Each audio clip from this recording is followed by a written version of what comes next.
Lord. హల్లెలూయా. దేవుని నామానికి మహిమ కలుగును గాక. చిన్న ప్రార్థన చేసుకుందాం. మహోన్నతుడా, పరిశుద్ధుడా తండ్రి, నీకు వందనాలు, స్తోత్రాలు. ఇంతవరకు నీ కృపను అనుభవించి కాచి కాపాడిన తండ్రి, నీ స్తోత్రాలు.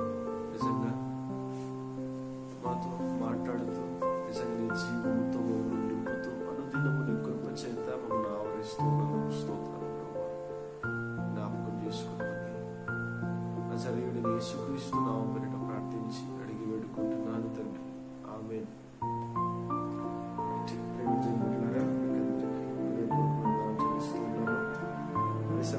ఇక్కడ 5వ అధ్యాయంలో మనం గమనిస్తే ఇక్కడ పేతురు గురించి రాయబడి ఉంటుంది. హల్లెలూయా. చూడండి ఇక్కడ చదువు ఒకసారి. జన సమూహము దేవుని వాక్యం ఉంచు ఆయన మీద పడుచుండగా ఆయన గెన్నెసరేతు సరస్సు తీరమున నిలిచి ఆ సరస్సు తీరమున 2 దోణులను చూచెను. హల్లెలూయా. యేసు ప్రభు ఒక ప్రాంతంలోనికి వెళుతూ ఉన్నాడు. ఆ గెన్నెసరేతు అనే ప్రాంతంలో ఆయన 2 దోణులను చూశాడంట. హల్లెలూయా. 2 దోణులను చూశాడు ప్రభు. అయితే ఆ ప్రాంతములో జరిగిన పరిస్థితిని మనం ఒకసారి చూద్దాం. అలానే చదువుదాం ఒకసారి. జాలరులు వాటిలో నుండి దిగి తమ వలలు కడుగుచుండిరి. హల్లెలూయా. ఇక్కడ జాలరులు అంటే మనకి ఎవరు గుర్తుకొస్తారండి? చాపలు పట్టేవారంటే ఎవరు గుర్తుకొస్తారు? పేతురు, యోహాను, ఆంద్రేయ, మీరు గుర్తుకొస్తారు. అయితే వారు ఏం చేస్తారంటే మొదటగా ఆ వలలంట కడుగుతూ ఉన్నారంట. మన ఈ వాక్యం అంతా చదివితే ఒక సందర్భంలో వాళ్ళు వలలు కడగడం మనం చూస్తాం. ఆ ముందు మనం కొంచెం చదివితే మనకు పూర్తిగా అర్థమవుతుంది సబ్జెక్టు. ఆయన ఆ దోణెలను సీమోనుదైన ఒక దోణి ఎక్కి దరి నుండి కొంచెం త్రోయుమని అతను అడిగి కూర్చుండి దోణెల నుండి జనసమూహమునకు బోధించుచుండెను. హల్లెలూయా. ఇక్కడ సీమోనుదంట ఒక దోణె. అసలు పేతురు ఆశీర్వదించబడటానికి, పేతురు జీవితం అంత ఆశీర్వాదకరంగా మార్చబడటానికి కారణం ఏంటంటే మొదటగా అతనిలో కొన్ని లక్షణాలు ఉన్నాయి. అతడు వలలను కడిగేవాడంట. హల్లెలూయా. వలంటే ఏంటండి?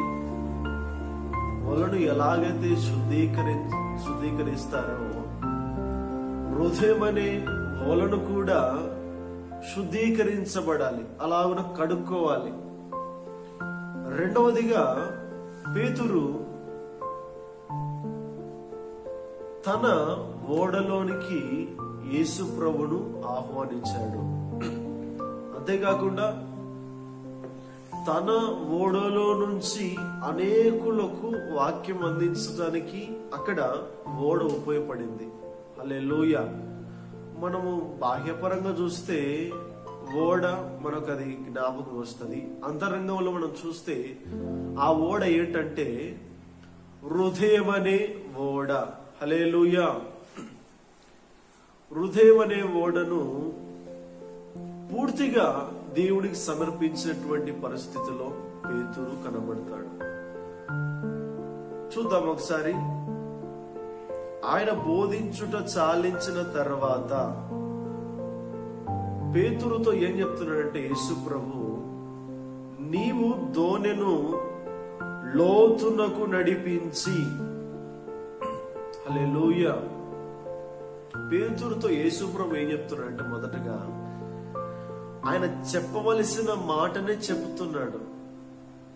అంటే పేతురు జీవితం ఎలా ఉందో దేవుడు అన్ని గ్రహించిన వాడు గనుక, అన్నిటినీ చూసిన వాడు గనుక పేతురుతో చెప్తున్న మాట ఏంటంటే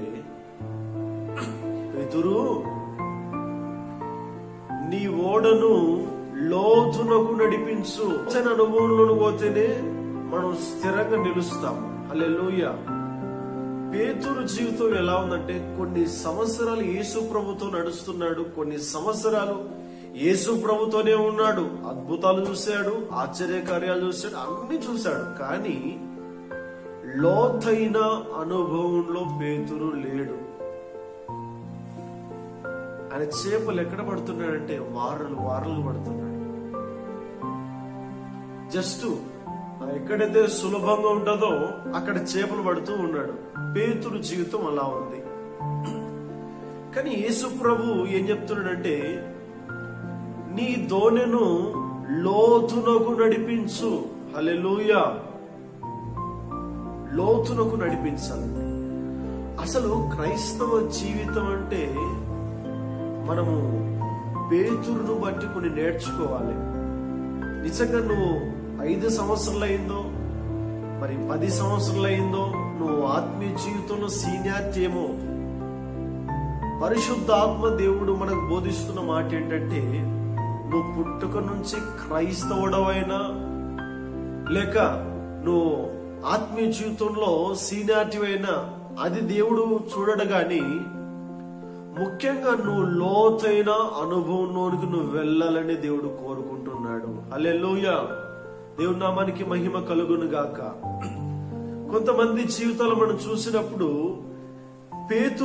పేతురుని యేసు ప్రభు చూసినప్పుడు ఎలా ఉందంటే, లోతైన అనుభవంలో లేడు. లోతైనటువంటి ప్రార్థన జీవితం, లోతైనటువంటి ఆత్మీయ జీవితం, లోతైనటువంటి ప్రత్యక్షత, అలాంటి జీవితంలో అలాంటి అనుభవంలో నడిపించబడటం లేదు పేతురు. ఎంత మాత్రము పైనే. నిజంగా ఈ మాటలు వింటున్న నీవు నీ ఆత్మీయ జీవితం పైన నడుస్తున్నావా, లేదా లోతైన అనుభవంలో నడుస్తున్నావా?